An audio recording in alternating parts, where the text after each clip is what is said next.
Welcome to Vijaypath all exam preparation. आप सभी का एक और हार्दिक स्वागत है। साउंड के चैप्टर को हम डिस्कस करने वाले हैं। मोस्ट इंपॉर्टेंट फिजिक्स का ये एक चैप्टर आपके एग्जाम में बार बार पूछा जाता है और किस किस तरीके से हम इसको कवर करने वाले हैं, क्या इसमें मोस्ट इंपॉर्टेंट क्वेश्चन बनेंगे, बेसिक आइडिया से लेके सारे के सारे आपके एनसीईआरटी मटेरियल्स को हम इसमें कवर करने वाले हैं। ठीक है। आज का जो आपका चैप्टर रहेगा वो है साउंड का। तो साउंड के चैप्टर को हम स्टार्ट कर रहे हैं कि बेसिकली साउंड है क्या और किस तरीके के हमारे पास यहाँ पे एग्जाम पॉइंट ऑफ व्यू से क्वेश्चन जो है वो बनते हैं। तो इसको हम स्टार्ट कर रहे हैं। देखिए, सबसे पहले आपके सामने एक पिक्चर जो है वो शो हो रही है।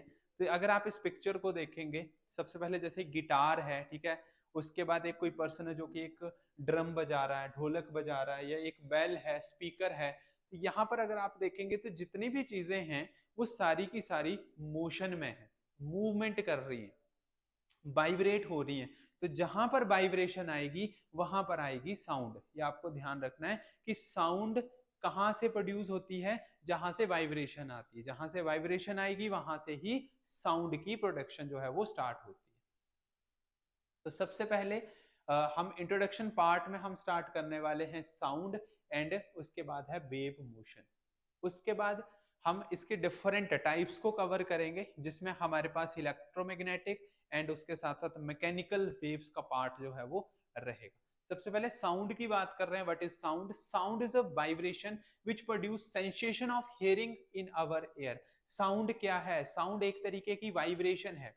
ठीक है, जैसे अगर आप क्लैप करते हैं, ताली बजाते हैं, तो उससे भी क्या हो रहा है, हाथों के अंदर क्या किस चीज की प्रोडक्शन हो रही है? वाइब्रेशन की प्रोडक्शन हो रही है। और वही वाइब्रेशन फाइनल में जाके आपको जो एक आवाज सुनाई देती है उसी को हम क्या बोल देते हैं? साउंड बोल देते हैं, जो कि हमारे कानों तक पहुंचती है। कोई भी अगर आप छोटी से छोटी एक्टिविटी भी अगर करते हैं, चाहे आप क्लैप करते हैं, आप चुटकी बजाते हैं, बुक को रखते हैं, तो वहां से क्या होता है? साउंड निकलती है। और किसकी वजह से आती है साउंड? वो आती है वाइब्रेशन की वजह से। ये आपने ध्यान रखना है, जहां पर वाइब्रेशन आएगी वहां पर आएगी साउंड।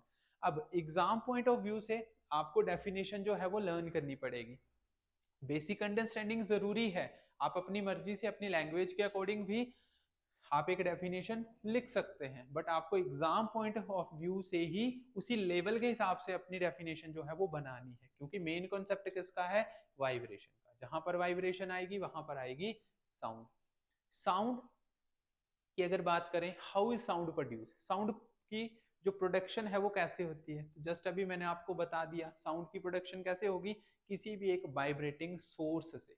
जो भी एक ऐसा सोर्स है जो कि क्या कर रहा है? वाइब्रेट कर रहा है, तो उससे किसकी प्रोडक्शन होती है? साउंड की प्रोडक्शन होती है। जैसे एक एग्जांपल के लिए एक ड्रम है। ड्रम को जब हम क्या करते हैं? बजाते हैं, उसके ऊपर एक स्टिक से हिट किया जाता है, तो उसकी जो मेम्ब्रेन है, उसकी मेम्ब्रेन का मतलब होता है ऊपर जो एक एक कपड़ा जैसा या फिर एक प्लास्टिक की शीट जो हमने लगाई होती है, जिसको हम हिट करते हैं, तो वो मेम्ब्रेन क्या करती है? वाइब्रेट करती है। और उसी वाइब्रेशन की वजह से किसकी प्रोडक्शन हो जाती है? साउंड की प्रोडक्शन। तो ये चीजें आपको पता होनी चाहिए। जैसे कोई एक इंसान है, वो जोर से आवाज लगा रहा है, ठीक है, जैसे आपका नाम कोई जोर से पुकारता है, तो वो चीज साउंड में कैसे कन्वर्ट होगी? क्योंकि जब हम बोलते हैं, जब कोई पर्सन कुछ बोलता है, तो उसकी जो टंग है, ठीक है, उसकी जो जीभ है वो क्या करती है? वो एयर कॉलम के साथ जो है वो वाइब्रेट होना स्टार्ट हो जाती है, और उसी वाइब्रेशन की वजह से आपको क्या सुनाई देती है? साउंड सुनाई देती है। ठीक है, तो ये कॉन्सेप्ट आपने ध्यान रखना है। डेफिनेशन इसकी बनेगी, sound is a vibration which produce sensation of hearing in our air. जो हमें अब हमारे कानों तक भी वो ऐसी क्षमता पहुंचाती है जिसके थ्रू हम क्या कर सकें? कुछ ना कुछ सुन सकें। ठीक है। नेक्स्ट, ये आप स्पीकर देख सकते हैं। स्पीकर क्या कर रहा है? वाइब्रेट कर रहा है। ठीक है, डीजे ऑपरेटर जो होते हैं उनके पास ऐसा स्पीकर होता है। या फोन में जब हम फोन की जो वाइब्रेशन हमने रखी होती, तो भी आपने देखा होगा वो भी मूव करता है जिग जैग में। ठीक है, तो ये भी आपका किसका एग्जाम्पल रहता है?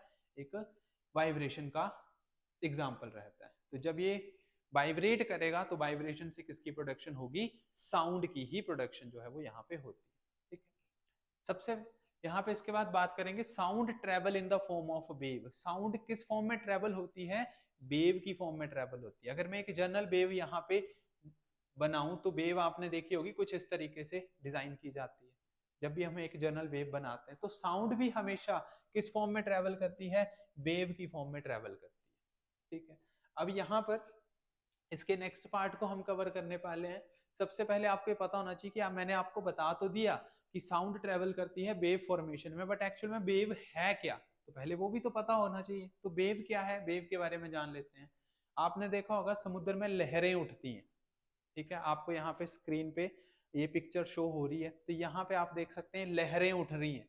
ठीक है, कहीं पे पानी का प्रेशर ज्यादा है, कहीं पे वो उसकी जो फ्लोइंग कैपेसिटी है वो कम है। ठीक है, तो ये आपको लेयर की फॉर्म में बना रहा है। तो बेसिकली इन्हीं को हम क्या बोल देते हैं, वेव बोल देते हैं। ठीक है, अब एक एग्जाम्पल के थ्रू यहाँ पे समझाया गया है कि अगर वेव को समझाना तो हम कैसे इसको समझ सकते हैं।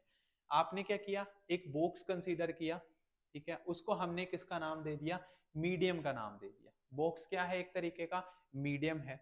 उसके बाद हमने क्या किया, यहाँ पे कुछ पार्टिकल्स रख दिए 1 2 3 4 मैंने नाम दिया, और यहाँ पे मैंने कुछ पार्टिकल रख दिए। ठीक है जी, पार्टिकल रख दिए इस मीडियम के अंदर। अब मैं क्या करता हूँ, एक स्टिक से इनको डिस्टर्ब करता हूँ। डिस्टर्ब करने का मतलब होता है इनको पुश या पुल करो, हल्का सा हिट करो। उसकी वजह से क्या होगा, ये जो पार्टिकल 1 है ये सेकंड पार्टिकल को पुश करेगा, उसको धक्का देगा। ठीक है, तो ये देखो फर्स्ट को मैंने हिट किया। ठीक है, ये अपनी पोजीशन को हल्का सा क्या करेगा, चेंज करेगा। First particle moves and hit the second particle. First particle जो है वो हिट किया जाएगा इस स्टिक के थ्रू, और ये फर्स्ट की जो फोर्स है वो किसके ऊपर अप्लाई कर देगा, सेकंड के ऊपर अप्लाई कर देगा। फिर सेकंड जो है वो थर्ड के ऊपर अप्लाई करेगा, थर्ड जो है वो फोर्थ के ऊपर अप्लाई करेगा। इस तरीके से आपकी एक वेव फॉर्मेशन जो है वो यहाँ पे बन के रेडी हो जाती है। देखो आपने हिट किया, जो फर्स्ट पार्टिकल है वो क्या कर रहा है, हिट कर रहा है। फिर सेकंड पार्टिकल थर्ड को हिट करेगा, और फिर थर्ड पार्टिकल जो है वो फोर्थ वाले को हिट करेगा, कुछ इस तरीके से।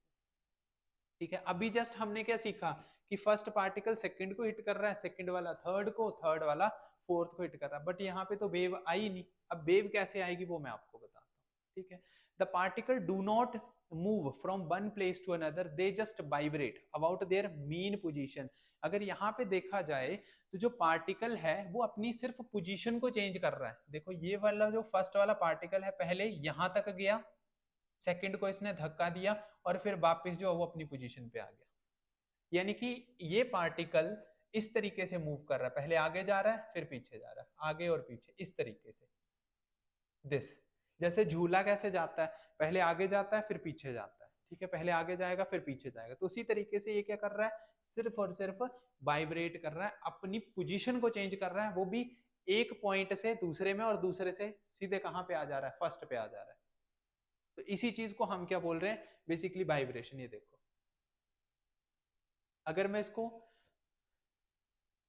कुछ इस तरीके से डिजाइन करवाता रहता हूं बार बार, मान के चलो ये आपका कुछ इस तरीके का केस बनेगा। ये देखो ये फर्स्ट वाला सेकंड को कर रहा है, सेकंड वाला थर्ड को कर रहा है, थर्ड वाला फोर्थ को कर रहा है। तो एक्चुअल में है क्या, ये जस्ट एक वाइब्रेट कर रहे हैं अपनी पोजीशन को, ये चेंज नहीं कर रहे हैं परमानेंट, ये जस्ट एक जगह से दूसरी जगह में जा रहे हैं और फिर वापस अपनी पोजीशन पे आ जा रहे हैं। तो जब इस तरीके का कोई कंडीशन आपके पास बने तो वेव का ही एक फॉर्म हमने यहाँ पे पढ़ ली, उसको हम बोलते हैं पल्स। तो पल्स क्या है, पल्स है बेसिकली एक सिंगल डिस्टरबेंस। सिंगल क्यों, क्योंकि फर्स्ट वाले ने सिर्फ सेकंड को हिट किया और वापस आके अपनी जगह पे खड़ा हो गया। सेकंड वाले ने हिट किया थर्ड को, और थर्ड वाले ने फोर्थ को हिट किया, यानी कि सिंगल टाइम डिस्टरबेंस हुई है। मैंने सिर्फ फर्स्ट वाले पार्टिकल को हिट किया था, फर्स्ट वाले ने सेकंड को हिट किया, सेकंड ने थर्ड को, थर्ड ने फोर्थ को, फोर्थ वाला यहाँ पे गया और फिर अपनी जगह पे वापस आ गया। उसके बाद मैंने उसको कोई भी हिट नहीं किया। तो जब मैंने अगर उसको हिट ही नहीं किया तो आप ये समझ सकते हो कि एक सिंगल डिस्टरबेंस वहां पे क्रिएट हुई। और जब किसी मीडियम के अंदर सिंगल डिस्टरबेंस होती है तो उसको हम किस नाम से जानते हैं, पल्स के नाम से जानते हैं। ये कॉन्सेप्ट आपको पता होना चाहिए, क्योंकि हम वेव को पढ़ रहे हैं ना, तो वेव का कॉन्सेप्ट बस आने वाला। वेव में क्या होते हैं, मल्टी टाइम्स होती है। जब आप डिफरेंट टाइप की पल्स को इकट्ठा कर देते हैं तो उसी को हम वेव बोलते हैं। अब वेव का कॉन्सेप्ट भी आपके पास आने वाला है। If continuous disturbance is produced, the particle vibrate continuously. अब वही केस यहाँ पे बन गया। जो फर्स्ट केस था मैंने उसमें बताया कि आपको सिर्फ एक बार ही हिट करना है, लेकिन सेकंड बॉक्स में आप क्या कर रहे हैं, उसको कॉन्टिन्यूसली डिस्टर्ब कर रहे हैं, आप उसको बार बार क्या करते जा रहे हैं, हिट करते जा रहे हैं। ये देखो आपने हिट किया, ये देखो इस तरीके से। अब हिट करने से क्या हो रहा है, ये पार्टिकल बार बार क्या करता जा रहा है, मूव करता जा रहा है। जो फर्स्ट आपका कंटेनर था, ये वाला जो कंटेनर है फर्स्ट वाला, यहाँ पे क्या हो रहा है, सिर्फ सिंगल टाइम डिस्टर्ब किया, तो सिंगल टाइम से अपनी उसने पोजीशन को चेंज किया और अपनी जगह पे वो फिर से आके खड़ा हो गया।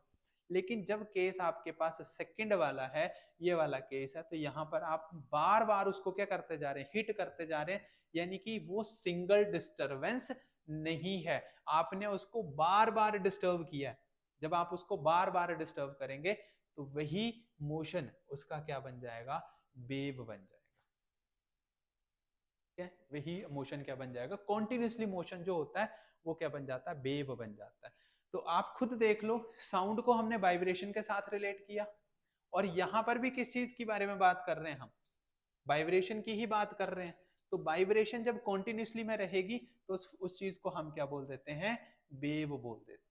इसीलिए साउंड को क्या बोला जाता है, वेव बोला जाता है। साउंड इज अ वेव, क्योंकि वो भी क्या करती है, वाइब्रेट करती है। ठीक है, यहां तक आपको कॉन्सेप्ट जो है वो क्लियर हो जाना चाहिए। अब वेव के बारे में भी हमने यहाँ पे डिस्कस कर लिया। अब वेव क्या होता है, wave motion is the mode of transmission of energy. Mode of transmission of energy की बात कर रहे हैं। Mode of transmission of energy का मतलब क्या हुआ कि फर्स्ट पार्टिकल सेकंड को एनर्जी दे रहा है, सेकंड थर्ड को, और थर्ड जो है वो फोर्थ को। यानी कि एक पार्टिकल की एनर्जी दूसरे के अंदर जा रही है, दूसरे की एनर्जी तीसरे के अंदर, और तीसरे की एनर्जी नेक्स्ट के अंदर जा रही है। तो बार बार एनर्जी क्या हो रही है, यहाँ पे पोजीशन क्या कर रहे हैं, वो चेंज कर रहे हैं, और उसी को हम क्या बोल देते हैं, वेव मोशन बोल देते हैं। बट होगा किसमें, एक स्पेसिफिक मीडियम में। ध्यान रखेंगे, वेव को ट्रेवल करने के लिए कोई ना कोई मीडियम होना चाहिए, और मीडियम क्या होता है, मीडियम हो सकता है सॉलिड, उसके बाद है लिक्विड, और उसके बाद है गैस। तो तीन तरीके के बेसिक मीडियम है जो हमारे आसपास एग्जिस्ट करते हैं। और जो लाइट वेव होती है, लाइट का नेचर भी जो है वो एक तरीके का वेव नेचर होता है, पार्टिकल नेचर होता है, बट वो वैक्यूम में भी ट्रेवल कर जाती है। बट अगर साउंड की बात करें, जैसे मैं आपसे बातचीत कर रहा हूँ, कि आपको मेरी आवाज सुनाई दे रही है, तो बीच में कुछ ना कुछ मीडियम है, और वो मीडियम कौन सा है यहाँ पे, वो है गैस, यानी कि एयर का मीडियम। आपको घर में कोई अगर आवाज अगर आपसे कोई बोलता है कि हाँ जी यहाँ पे आओ, ठीक है, कोई आवाज लगाता, तो आपको वो सुनाई दे रहा है। कैसे सुनाई दे रहा है, क्योंकि एक पर्सन यहाँ पे है, ठीक है, आप यहाँ पे बैठे हैं। अब यहाँ से वो जो इन्होंने कुछ बोला, तो बीच में जो मीडियम है वो क्या है आपके पास, एयर। तभी तो वो वाइब्रेशन, जो पार्टिकल्स हैं वो क्या कर पाएंगे, एक जगह से दूसरी जगह जा पाएंगे। तो बेसिकली क्या कर रहे हैं, वो एनर्जी को क्या कर रहे हैं, ट्रांसमिट कर रहे हैं एक पोजीशन से दूसरी पोजीशन में। उसी को ही बोला जाता है वेव मोशन। नेक्स्ट कॉन्सेप्ट पे आएंगे, टाइप्स ऑफ वेव के बारे में। तो मैंने आपको अभी जस्ट इंट्रोडक्शन पार्ट में बताया था कि वेव्स के दो टाइप्स होते हैं। First is the electromagnetic wave. Electromagnetic नाम से ही पता चल रहा है, electric as well as magnetic, जिसमें इलेक्ट्रिक प्रॉपर्टी भी है, मैग्नेटिक प्रॉपर्टी भी है, electric as well as magnetic. उसके साथ आएगा नेक्स्ट मैकेनिकल, और मैकेनिकल वेव को ही हम और किस नाम से जानते हैं, इलास्टिक वेव के नाम से भी जानते हैं। इलास्टिक वेव को ही मैकेनिकल वेव के नाम से जानते हैं। वेव के हैं दो टाइप्स, वेव हमने पढ़ लिया, पल्स हमने पढ़ लिया। सिंगल डिस्टरबेंस होगी तो उसको बोलेंगे पल्स, मल्टी टाइम्स डिस्टरबेंस होगी तो उसको बोलेंगे वेव। वेव के आगे दो type, first is electromagnetic, second is mechanical. अब सबसे पहले हम यहाँ पे बात करेंगे इलेक्ट्रोमैग्नेटिक की। अब मैंने आपको एक चीज क्या बताई अभी, कि जब भी हम साउंड की बात करते हैं, एक साउंड वेव आ गया, ठीक है, और एक लाइट वेव की बात की। जब वेव को ट्रेवल करवाना है तो हमें क्या चाहिए, वहां पे कोई ना कोई मीडियम चाहिए। मैं आपसे बात कर रहा हूं तो उस केस में मीडियम क्या है, एयर है, ठीक है, सॉलिड भी हो सकता है, लिक्विड भी हो सकता है, गैस भी हो सकता है, कोई ना कोई मीडियम का होना जरूरी है। क्योंकि जो वेव है वो फ्लो कैसे करेगी, एक जगह से दूसरी जगह कैसे जाएगी, मीडियम होगा तो ही तो वो जा पाएगी। तो यहाँ पे बोला जा रहा है कि इलेक्ट्रोमैग्नेटिक वेव जो होती है, जो कि एक वेव का इंपॉर्टेंट टाइप है, these wave do not require material medium to travel। इसको कोई भी मटेरियल मीडियम नहीं चाहिए इसको ट्रैवल करने के लिए, ये बिना मटेरियल मीडियम के भी ट्रैवल कर जाती है। बिना मटेरियल मीडियम का मतलब क्या है, वैक्यूम में भी ट्रैवल कर जाएगी। अब वैक्यूम क्या होता है, वैक्यूम की बात करें, वैक्यूम वो स्पेस है जहां पर कोई भी एयर पार्टिकल नहीं है, कोई भी सॉलिड पार्टिकल नहीं है, कोई भी गैसेस वहां पे नहीं होते, जैसे स्पेस। दो लोग अगर मून पे भेज दिए जाएं, चांद पर, आपस में अगर वो बात कर रहे हैं तो एक को दूसरे की आवाज बिल्कुल भी नहीं सुनाई देगी। क्यों नहीं सुनाई देगी? क्योंकि आवाज की जब मैंने बात की तो आवाज का मतलब साउंड, साउंड को ट्रेवल करने के लिए क्या चाहिए होता है? मीडियम चाहिए होता है। तो वहां पर अगर एक बॉम्ब भी फोड़ा जाता है तो उसकी भी आवाज दोनों आदमियों को नहीं सुनाई देगी, क्योंकि साउंड वेव वैक्यूम में ट्रेवल नहीं करती। वैक्यूम का मतलब जहां पे कोई भी एयर पार्टिकल नहीं है। तो वैक्यूम में कौन सी चीज ट्रेवल कर जाएगी? वो आती है लाइट। तो ध्यान रखना है, लाइट जो है वो किसका एग्जाम्पल है? इलेक्ट्रोमैग्नेटिक वेव का एग्जाम्पल है। ये आपको उसमें डिफरेंस का क्वेश्चन जो है वो बन सकता है कि राइट एनी टू डिफरेंस और three difference between electromagnetic wave and और मैकेनिकल वेव, कुछ इस तरीके का क्वेश्चन बन सकता है। ठीक है, नेक्स्ट अगर बात करें, यहां पे आप देख सकते हैं the rays of light that travel from the sun to earth are electromagnetic wave as they travel through vacuum. अगर यहाँ पे बात की जाए रेज की, जो लाइट वेव्स हैं, ठीक है, लाइट वेव्स यानी कि सन से लाइट कहाँ पहुंच रही है? अर्थ में पहुंच रही है। ठीक है, तो बीच में तो कोई एयर है ही नहीं। जब एयर नहीं है इसका मतलब वो केस कौन सा बना? वैक्यूम बना। तो इसका मतलब है मैं ये बोल सकता हूं कि जो लाइट है वो कौन सी टाइप है वेव की? वो है इलेक्ट्रोमैग्नेटिक वेव, क्योंकि लाइट वेव को ट्रेवल करने के लिए मीडियम की जरूरत नहीं होती है। वो मीडियम में भी ट्रेवल कर जाती है और बिना मीडियम के भी ट्रेवल कर जाती है, वो वैक्यूम में भी ट्रेवल कर जाएगी। तो ये यहाँ पे इसका एक एग्जाम्पल जो है वो आपके सामने दिया गया। नेक्स्ट अगर बात करें, नेक्स्ट सेकंड टाइप है आपके पास, वो है मैकेनिकल और इलास्टिक वेव। अब जस्ट इससे अपोजिट जो चीजें आपने यहाँ पे पढ़ी इलेक्ट्रोमैग्नेटिक में, इससे अपोजिट बन जाएगा वो मैकेनिकल और इलास्टिक। अगर वेव की बात की जाए तो यहाँ पर मैकेनिकल वेव जो होती हैं वो आपके पास मटेरियल मीडियम में ही ट्रेवल करेंगी, यानी कि उनको उस चीज की रिक्वायरमेंट है। अगर मैं इलेक्ट्रोमैग्नेटिक की बात करूं तो उसमें क्या था? उसमें मटेरियल मीडियम की रिक्वायरमेंट नहीं थी, वो वैक्यूम में ट्रेवल कर जाएगी। बट यहाँ पे मीडियम की जरूरत है, ये वैक्यूम में ट्रेवल बिल्कुल भी नहीं करेंगी, ये वैक्यूम में ट्रेवल नहीं कर सकती। They cannot travel through a vacuum, ये वैक्यूम में ट्रेवल नहीं कर सकती। इनको सॉलिड, लिक्विड, गैस, कोई ना कोई मीडियम जो है वो चाहिए ही चाहिए, बिना उनके ये मूव नहीं कर सकती। अब इसमें भी मैकेनिकल में भी आगे फर्दर टू टाइप्स आते हैं। First is transverse wave and second is longitudinal wave. हम मैंने आपको बताया सबसे पहले साउंड के बारे में। Sound is basically vibration. फिर हम आगे सिंगल वाइब्रेशन पे। सिंगल वाइब्रेशन हो रही है तो उसको हम बोल देते हैं पल्स। सिंगल डिस्टरबेंस मींस अगर मल्टी टाइम्स करवा रहे हैं, कॉन्टिन्यूसली करवा रहे हैं, तो उसको बोल देते हैं हम वेव। वेव के मैंने दो टाइप बताए, सबसे पहला इलेक्ट्रोमैग्नेटिक और दूसरा है ये हमारे पास मैकेनिकल।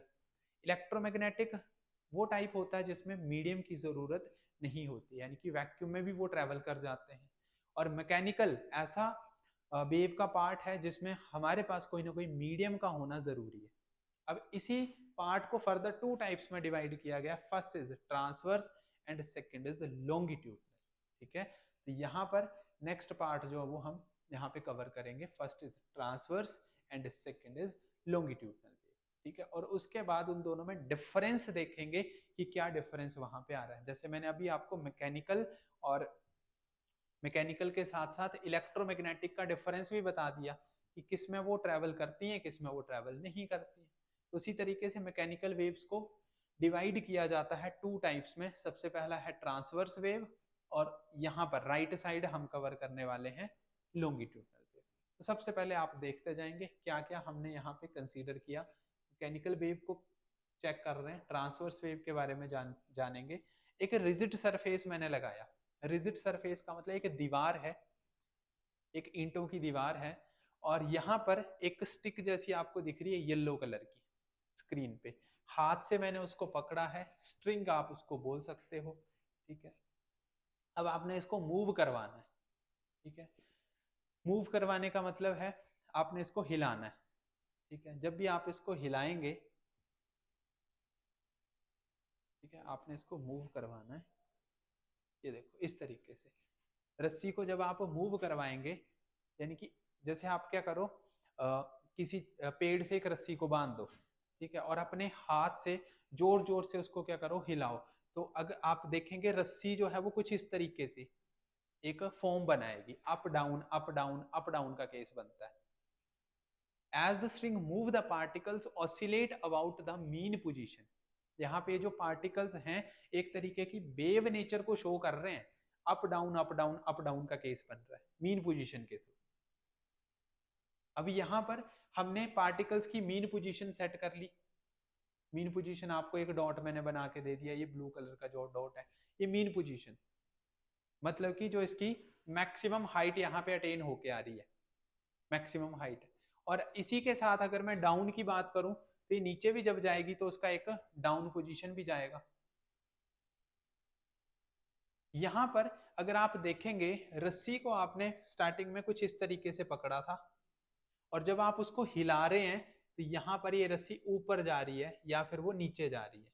तो आप देख सकते हैं अगर मैं इस लाइन को यहाँ पे ऊपर नीचे इस तरीके से करूं, और जो रस्सी है वो कुछ इस तरीके की है, और अगर मैं एंगल बनाऊं यहाँ पे इस तरीके का, या फिर यहां से अगर एंगल बनाऊं तो ये कितने डिग्री का एंगल बन रहा है, 90 डिग्री का।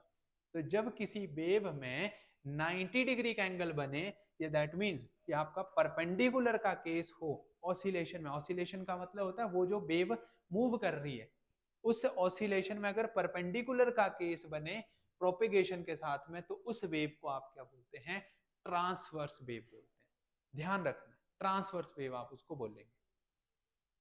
अब फिर से एक बार हल्का सा रिपीट कर देता हूं, जब भी आप एक रस्सी को कुछ मूव करवाते हैं, ठीक है, अप डाउन की फॉर्म में, जब आप उसको एक वेव नेचर की फॉर्म में लेके आएंगे, जब आप उसको जोर से हिलाते हैं तो कुछ इस तरीके का वो नेचर जो है वो शो करती है। तो वहां पे जो ऑसिलेशन हो रही है वो परपेंडिकुलर हो रही है प्रोपेगेशन, जैसे वो रस्सी रखी गई थी और जैसे वो अब आपको एक सांप की तरह ये बन के आ रही है, तो इस केस में जो एंगल यहाँ पे बन रहा है वो कितने डिग्री का बन रहा है, 90 डिग्री का। That means perpendicular nature show रहा है, तो परपेंडिकुलर के केस में हम उसको किस में शिफ्ट कर देते हैं, ट्रांसवर्स वेव में शिफ्ट कर देते हैं। तो ये आपकी ट्रांसवर्स वेव है। इसी तरीके से अगर मैं यहाँ पर थोड़ा और आपको डिटेल में बताऊं तो ट्रांसवर्स वेव में कुछ हमारे पार्टिकल्स निकल के आते हैं।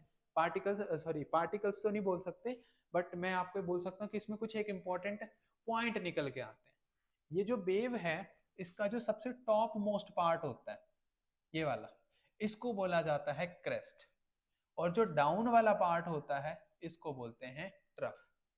जो सबसे टॉप वाला हिस्सा है किसी वेव का उसको बोलेंगे क्रस्ट, और जो सबसे लोअर हिस्सा है उसको बोलेंगे ट्रफ। और केस कौन सा बनाया, केस बनाया इसने परपेंडिकुलर का, ध्यान रखना है। तो जिसमें क्रस्ट और ट्रफ आए साथ में परपेंडिकुलर केस बने उसको हम बोलते हैं ट्रांसवर्स वेव। ये आपको क्लियर हो जाना चाहिए। अब इससे अपोजिट पे आते हैं, इससे दूसरा जो टाइप था हमारा वो था लॉन्गिट्यूडनल वेव, तो इसको हम कवर करेंगे। लॉन्गिट्यूडनल वेव की बात की जाती है तो यहाँ पे अब आप कोई एक मीडियम कंसीडर कर लेते हैं, ठीक है, जैसे ये पार्टिकल 1 2 3 4 की अगर बात करें, तो जब आप पार्टिकल 1 2 3 4 को यहाँ पे हिट करते हैं तो कुछ इस तरीके से वहां पे उनकी मूवमेंट देखने को मिलती है। अब आप यहाँ पे एक बेसिक एग्जांपल ले लो स्प्रिंग का, ठीक है, आपने क्या किया, यहाँ से एक स्प्रिंग को जो है वो बांध दिया कुछ इस तरीके से। स्प्रिंग ऐसे होता है, ठीक है, पेन में भी कई बार स्प्रिंग डाला होता है कुछ इस तरीके से, ठीक है। अब आप इसको जोर से खींचेंगे, जैसे अगर आप इसको जोर से खींचते हैं मान के चलो, तो स्प्रिंग जो है वो कुछ इस तरीके का बन जाएगा जिसमें ज्यादा गैप आ जाएगा, ठीक है। और जब आप इसको छोड़ते हैं मान के चलो, एकदम से छोड़ेंगे तो किसी केस में स्प्रिंग का जो स्ट्रक्चर है वो इस तरीके से वो टाइट टाइट भी हो जाता है कुछ इस तरीके से। यानी कि दो सिचुएशनें बन रही हैं, एक में आपके पास स्पेस ज्यादा आएगा, एक में आपके पास स्पेस कम आएगा। अगर मैं स्प्रिंग की बात करूं तो जब रस्सी को आप खींचेंगे तो रस्सी जो है वो जिग जैग मोशन में मूव करती है, लेकिन जब आप स्प्रिंग को करेंगे तो स्प्रिंग जो है वो लेफ्ट और राइट, लेफ्ट राइट कॉम्बिनेशन में वो अपनी मूवमेंट जो है वो शो करेगा। तो किसी केस में गैप जो है वो ज्यादा आएगा और किसी केस में जो गैप है वो क्या आएगा, वो कम आएगा। तो इसी पोजीशन से हम उसकी कंप्रेशन और रेयरफैक्शन को चेक करते हैं। तो जैसे आपके पास एक एग्जांपल बताया गया कि आपने क्या किया, आपके पास कुछ मॉलिक्यूल्स हैं, कुछ पार्टिकल्स हैं, आपने एक को हिट किया और वो दूसरे के साथ टकरा रहा है, जब वो दूसरे के साथ टकरा रहा है, वाइब्रेट कर रहा है, तो वहां पे स्पेस है कम। जब स्पेस है आपके पास कम, अगर आप स्प्रिंग को छोड़ेंगे तो स्प्रिंग जो है वो कुछ इस तरीके से भी आएगा, कुछ इस तरीके से।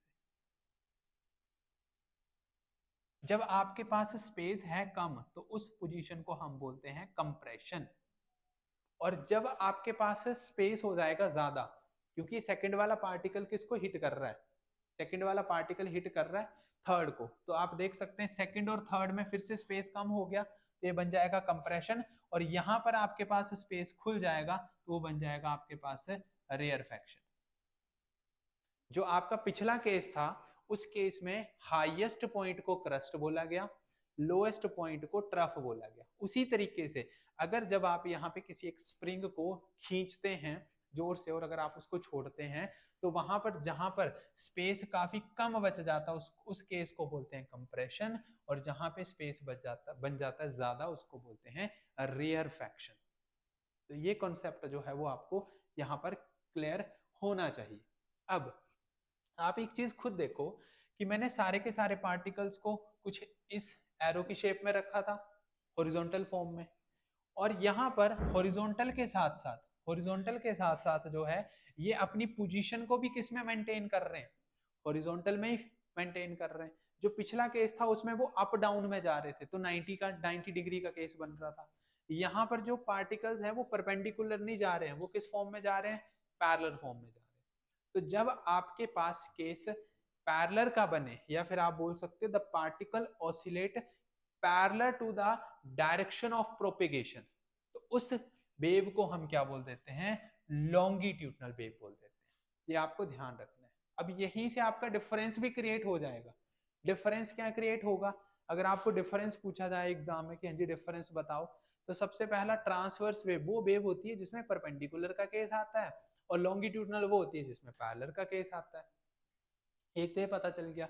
दूसरा क्या बन सकता है कि जो ट्रांसवर्स है उसमें क्रस्ट और ट्रफ आते हैं। अब क्रस्ट और ट्रफ मैंने आपको बता दिया, क्रस्ट मींस हाईएस्ट पॉइंट और ट्रफ मींस लोएस्ट पॉइंट। एक वेव का जो सबसे टॉप वाला पॉइंट आएगा, मैक्सिमम जो आएगा उसको क्रस्ट बोलेंगे, और जो डाउन में मैक्सिमम आएगा उसको ट्रफ बोलेंगे। और अगर यही चीज लॉन्गिट्यूडनल के साथ की जाए तो वहां पर अगर जहां पे स्पेस काफी कम है तो उस पॉइंट को कंप्रेशन बोलते हैं, स्पेस काफी ज्यादा तो रेयरफैक्शन बोलते हैं। तो बेसिक इंफॉर्मेशन जो है यहाँ पे आपको मिल गई। अब हम यहाँ पे डिफरेंस एक बार निकालते हैं। जो भी चीजें अभी तक आपने सीखी पढ़ी उन्हीं से ही हम डिस्टर्बेंस यहाँ पे डिफरेंस जो है वो निकालने वाले हैं। सबसे पहले ट्रांसवर्स वेव की बात करते हैं। ट्रांसवर्स वेव बनती किससे है, वो बनेगी क्रस्ट और ट्रफ से। देखो ये वेव है, ये ऊपर गई तो क्रस्ट बना, नीचे गई ट्रफ, ऊपर नीचे इस तरीके से। तो ये कौन सी वेव बन रही है, ट्रांसवर्स वेव बन रही है। ट्रांसवर्स वेव को बनाने के लिए हमारे पास क्रस्ट और ट्रफ का होना जरूरी है। ठीक है, यही चीज लॉन्गिट्यूडनल के साथ अगर की जाए तो लॉन्गिट्यूडनल वेव में क्या होगा, किसी किसी केस में आपके पास स्पेस कंजस्टेड होगा और किसी में जो स्पेस है वो आपके पास काफी ज्यादा होगा। यानी कि लॉन्गिट्यूडनल वेव किससे मिलके बनती है, कंप्रेशन एंड रेयरफैक्शन से। कंप्रेशन एंड रेयरफैक्शन से जो है वो कौन सी वेव बनाई जाती है, लॉन्गिट्यूडनल वेव बनती है। नेक्स्ट पॉइंट पे अगर हम आए, नेक्स्ट आपको बोला गया कि ट्रांसवर्स में परपेंडिकुलर का केस होता है, ऑलरेडी मैंने बता दिया, और लॉन्गिट्यूडनल में आपके पास पैरेलल का केस आता है, ये भी मैंने आपको पहले ही समझा दिया। तो एक डिफरेंस यहां से निकल के आ गया। अब ट्रांसवर्स में जो समुद्र में जैसे लहरें उठती थी, आपको पिक्चर यहाँ पे शो हो रही है, जैसे लहरें उठ रही है ना, तो ये लहरें जो किस फॉर्म में जा रही हैं अगर आप देखेंगे कुछ इस तरीके से, देखो ये इस तरीके से। ठीक है, कभी ऊपर कभी नीचे, कभी ऊपर कभी नीचे, यानी कि क्रस्ट ट्रफ ऐसा केस बन रहा है। तो ये किसका एग्जाम्पल आ गया, ये आपका आ गया ट्रांसवर्स वेव का। Wave on the surface of water, water के ऊपर जो भी वेव्स बनाई जाती हैं वो किस फॉर्म से जाती हैं, ट्रांसवर्स के नेचर से जाती हैं। और यही चीज अगर मैं लॉन्गिट्यूडनल में चेक करूं, जैसे मैं बात कर रहा हूं आपसे, तो कहीं पर वो गैप ज्यादा आएगा, कहीं पर वो गैप कम आएगा, क्योंकि वाइब्रेशन की वजह से है ना। तो यहाँ पर साउंड वेव किसकी तरह बिहेव करेगी, एज लॉन्गिट्यूडनल वेव की तरह बिहेव करेगी। तो साउंड वेव किसका पार्ट हुआ, साउंड वेव हुआ पार्ट मैकेनिकल वेव का, क्योंकि ये दोनों के दोनों किसके हिस्से हैं, ये मैकेनिकल के हिस्से, और मैकेनिकल के अंदर भी साउंड किस में आती है, लॉन्गिट्यूडनल वेव में आती है। ठीक है, लॉन्गिट्यूडनल वेव के अंदर जो है वो इसको काउंट किया जाता है। सो ये आज की क्लास में हमने डिस्कस किया। जल्दी इसके नेक्स्ट सेशन के साथ फिर से मैं आपसे मिलूंगा, तब तक के लिए जय हिंद, जय हिमाचल।